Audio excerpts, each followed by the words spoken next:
नहीं पता था वीरेंद्र प्रताप को कि मेरे साथ ये होगा, यानी परिवार मेरा इस प्रकार का निकलेगा। उनको ये नहीं पता था, लेकिन जो है ऐसा हुआ। प्रॉपर्टी का विवाद अभी के समय में एक बड़ा विवाद है, और ये विवाद अधिकांश जगह आपको देखने को मिलेगा। और अधिकांश जो विवाद आपको देखने को मिलेगा वो विवाद तो परिवार के लोगों से है, यानी अपने चाचा से विवाद है, अपने भाई से विवाद है, किसी को अपने पिता से विवाद है। ये तमाम समस्याएं जो है ना, का हल आखिर कैसे निकलेगा। वीरेंद्र प्रताप जो हैं उनके पास बहुत सारी प्रॉपर्टी, बहुत सारा जमीन, लेकिन फिर भी इनके साथ ऐसा क्या हुआ जो सारा कुछ खत्म हो गया। यानी उनको समझ में नहीं आया कि मेरा परिवार कैसे टूटता गया। वीरेंद्र प्रताप जो है, उनकी जो जमीन है, उनका जो मकान है, जमीन है, मकान है। अब ये जो है उनकी एक बेटी है, बेटी का विवाह होता है, बेटी जो है मनोरमा अपने घर जाती है। लेकिन मनोज प्रताप और सरोज प्रताप जो है वो अच्छे से अपना जीवन व्यतीत करते हैं। कोई ऐसा समस्या बड़ा नहीं होता है। देखें, अक्सर आपको देखने को मिलेगा कि एक परिवार जो है, और ये अधिकांश घरों में आपको देखने को मिलेगा कि एक परिवार में संपत्ति का विवाद जो होता है ना, वो बेटे के विवाह के बाद आता है। बेटा का जो विवाह हुआ, यहाँ पर विवाह, अब बेटे का दो बेटे हैं, दो बेटे का विवाह हुआ, दोनों घर में जो है आप कह सकते हैं नई बहू आई।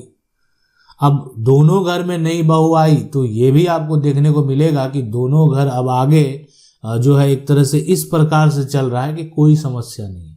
लेकिन ये भी देखने को मिलेगा कि कैसे घर जो है वो धीरे धीरे टूटता गया, मतलब दरार आने शुरू हो गए, विवाद बढ़ना शुरू हो गया। ये तमाम समस्या का जड़ है प्रॉपर्टी।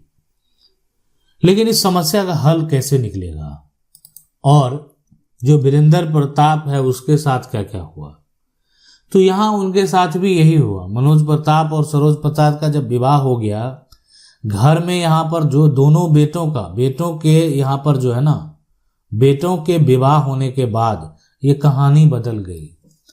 अब हो गया कि संपत्ति की अगर बात करें तो मनोज प्रताप का जो है सिर्फ दो बेटा, इनका दो बेटा, और इनको सिर्फ दो बेटी।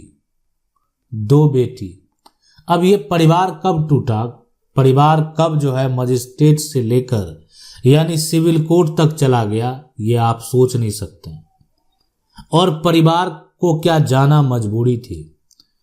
तो हुआ यूं कि देखें, परिवार बढ़ता गया। मनोज प्रताप के बच्चे भी बड़े हुए, सरोज प्रताप के बच्चे भी बड़े हुए, सरोज प्रताप की बेटी का विवाह भी हो गया, उनकी जो एक और बेटी है उनका भी विवाह हो गया।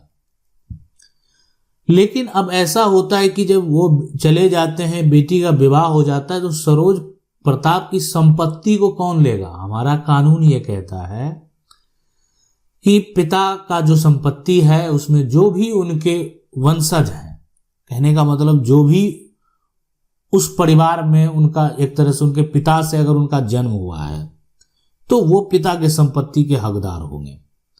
ये कानून कहता है, मतलब कानून ये कहता नहीं कि वो बेटा है बेटी है, यानी संपत्ति है, संपत्ति में कानूनी अधिकार है।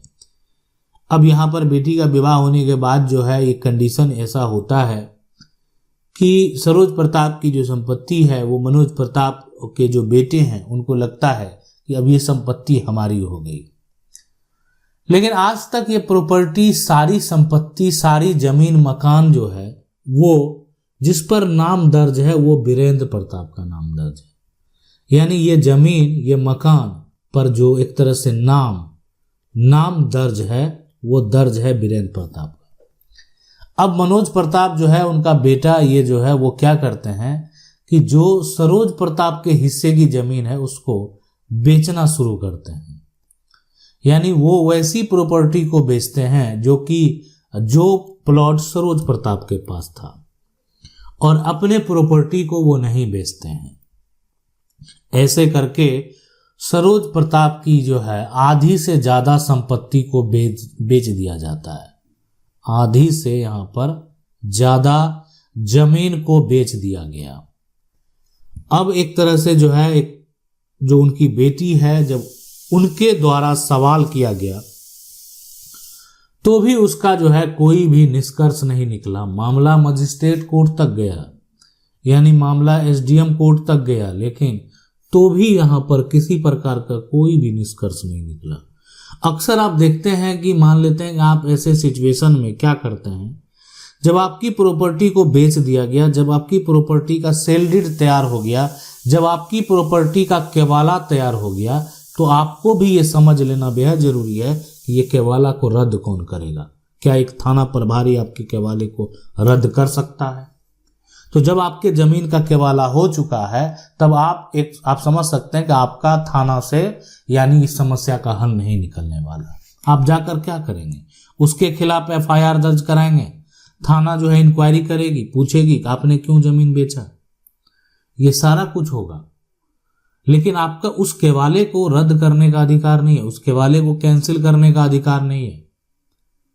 तो ऐसी सिचुएशन में अब बेटियों के द्वारा एक स्टेप लिया गया, और स्टेप जो है वो लिया गया और मामला चला गया सिविल कोर्ट में। देखें, मजिस्ट्रेट के पास तो ये पावर जरूर है कि मजिस्ट्रेट उस पर एक्शन ले सके, मजिस्ट्रेट उसको कब्जा करने से रोक सके, लेकिन केवाला को कैंसिल करने का पावर भी मजिस्ट्रेट के पास नहीं है।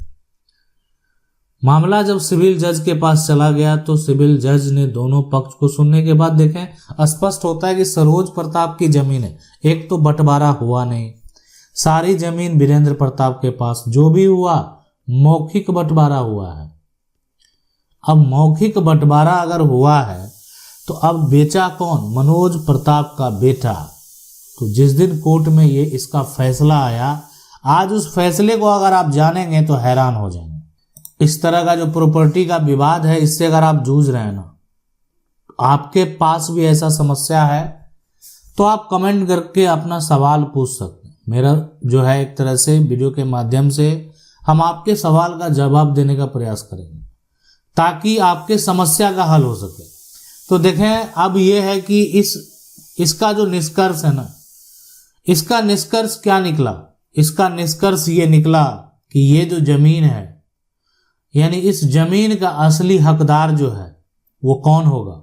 इस जमीन का असली हकदार यानी पहले तो जो जमीन को बेचा वो उसकी जमीन गई, यानी बेचने वाला का जो हिस्सा है, बेचने वाला का जो है वो हक गया, और बाकी सरोज प्रताप ने जमीन नहीं बेचा है तो उनको एक तरह से वो सारा जमीन में हक मिलेगा।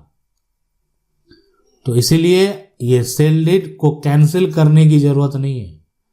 सेल डीड जो बेचा उसको अपना जो है उसका जो हक था वो चला गया।